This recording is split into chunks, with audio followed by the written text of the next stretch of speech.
Isipin nyo to.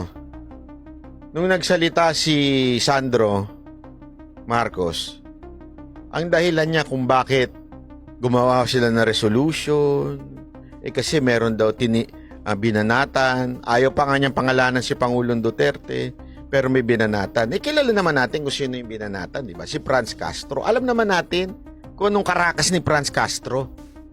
Di ba? Kung sino sinusuportahan niya. Kung sino mga kaalyado niya. Alam naman po natin. Kaya nga ako nagtataka. Sabi nga ng mga ibang post,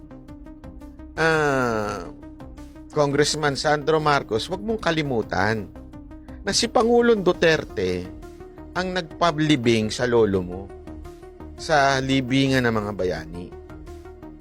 Habang yung pinagtatanggol mo ngayon, sila yung grupo na ayaw ilibing ang lolo nyo diyan sa libingan ng bayani. Sa katunayan, sila nga lagi yung paulit-ulit na nagsasabing, Marcos is not a hero. Marcos is dictator. Marcos is ganito. Pasista. Marcos is ganyan. Huwag mong kalimutan yan. Sandro Marcos. Sila ang sumusuka sa pamilya ninyo. Tapos ngayon, siya pa ang kakampihan mo. Hindi ho ba kayo nahihiya niyan? Kung makakapagsalita lang yung lolo mo, naku po, pinalo ka sa puwet nun. At tingin ko lang,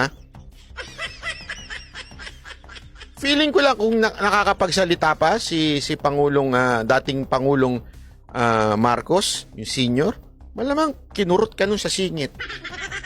Ayaw nga akong pagpahingahin yan doon sa libingan ng bayani, tas pagtatanggol mo ngayon.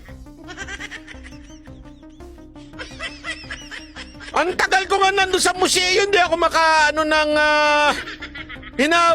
grabe na, lahat na nang ininject sa akin para tumagal ako doon.